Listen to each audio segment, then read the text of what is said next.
नमस्कार दोस्तों, astro science में आपका स्वागत है। आज हम जन्म कुंडली में गुरु और मंगल का योग इस विषय पर चर्चा करने वाले हैं। तो आप ये वीडियो पूरा ध्यान से देखिए, तभी आपको समझ में आ जाएगा। आप अपनी कुंडली खोल के बैठिए। यदि आप अपनी कुंडली परामर्श चाहते हैं तो आपके सामने स्क्रीन के ऊपर जो व्हाट्सएप नंबर दिखाई दे रहा है, उस नंबर पे आप अपने डिटेल्स भेज दीजिए, जन्म स्थान, जन्म तारीख और जन्म समय। हमारा रिप्लाई तुरंत मिल जाएगा। तो हम देखते हैं गुरु मंगल योग। हमारे सौर मंडल के प्रमुख ग्रहों में से एक ग्रह है बृहस्पति। पृथ्वी से 10 गुना बड़ा है ये बृहस्पति। इस ग्रह को शुभ माना जाता है क्योंकि यह हमेशा शुभ परिणाम देता है। बृहस्पति को गुरु का स्थान प्राप्त हुआ है और इसे ज्योतिष में शिक्षा, संतान, धार्मिक कार्य, धन, दान और पुण्य, इन सब का कारक माना जाता है। गुरु धनु और मीन राशि का स्वामी है और इसकी उच्च राशि कर्क है। वही गुरु के साथ अन्य ग्रहों की युति से बन रहे योग भी काफ़ी शुभ फल देते हैं। तो गुरु और मंगल का योग कैसे निर्माण होता है? गुरु मंगल की युति शुभ योगों की श्रेणी में आती है।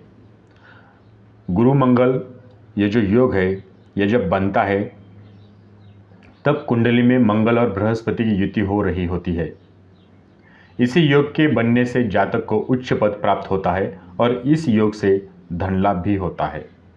गुरु मंगल योग वाला व्यक्ति हस्तकला में निपुण, वैदिक ज्योतिष, जी हाँ, वैदिक ज्योतिषी, तर्कशील, बुद्धिमान, भाषण में निपुण रहता है, खेल और एथलेटिक गतिविधियों में अच्छा होता है। गुरु मंगल की युति जातक में नेतृत्व गुण और विशाल ज्ञान लाता है। ऐसे जातक अपने ज्ञान से लोगों को आकर्षित करते हैं और इनका क्रोध अक्सर लोगों को अचंभित कर देता है, इतना क्रोध रहता है इनमें। गुरु मंगल योग वाले जातक उच्च शिक्षा हासिल करते हैं और पढ़ाई के प्रति सदैव जागरूक रहते हैं। इनका धार्मिक कार्यों और पूजा पाठ में मन लगता है। तो कुंडली में गुरु न्याय का और मंगल क्रूर का ग्रह माना जाता है। ऐसे में गुरु मंगल की युति जातक को कानून और पुलिस से सहयोग दिलवाती है। तो अब हम देखते हैं, जब ये 12 भावों में गुरु मंगल की युति होती है तो उनका क्या क्या प्रभाव रहता है। प्रथम भाव में जातक की शक्ति और स्थिति लगातार बढ़ेगी, लेकिन जब बुध मंत्री बन जाएगा तो ये दोनों को नष्ट कर देगा। द्वितीय भाव को जातक को अपनी पत्नी, दोस्तों, रिश्तेदारों और ससुराल से अच्छा समर्थन प्राप्त होगा। तृतीय भाव से हो सकता है कि जातक का बहुत सारा पैसा न बचाए, लेकिन वो धार्मिक रहता है। यदि वो जातक धार्मिक रहता है तो वो अच्छी संपत्ति प्राप्त करेगा और उसका आनंद लेगा। चतुर्थ भाव में जातक के पास पर्याप्त धन नहीं हो सकता और उसके परिवार में अधिक पुरुष सदस्य होंगे। पंचम भाव में पुत्र का जन्म जब होगा तब जातक की समृद्धि प्राप्त करेगा। जी हाँ, पुत्र जन्म से जातक समृद्धि प्राप्त करेगा और दान से उसका धन बढ़ेगा। लेकिन वो किसी से दान को स्वीकार करता है तो ये जो योग है, गुरु मंगल का योग, ये फलदायी नहीं होगा। तो इनको किसी से दान नहीं लेना चाहिए।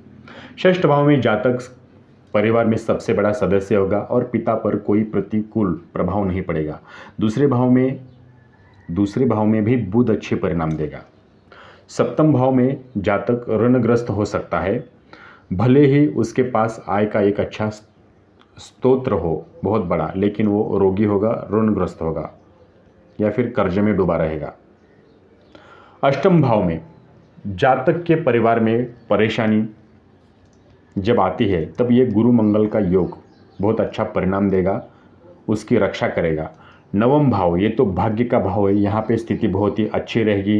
पारिवारिक जीवन को इंगित करते हैं, जातक बहुत ही बड़ा धनवान और धन प्राप्त करेगा।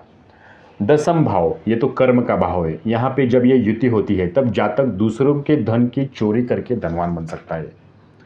और चौथे और छठे घर में स्थित ग्रह बृहस्पति और मंगल भाग्य का निर्धारण करेगा। एकादश भाव, जब तक पिता और भाई जीवित रहेंगे तब तक शाही जीवन रहेगा। इस लाइन का आप थोड़ा विचार करके सोचिए, ठीक है। एकादश भाव में जब मंगल और गुरु की युति बनती है, जब तक पिता और भाई जीवित रहेंगे तब तक शाही जीवन जिएगा। द्वादश भाव जातक का परिवार समृद्ध होगा और उनका आशीर्वाद लोगों के लिए सौभाग्य लाएगा। वो अपने आसपास के लोगों के लिए बहुत ही भाग्यशाली होते हैं।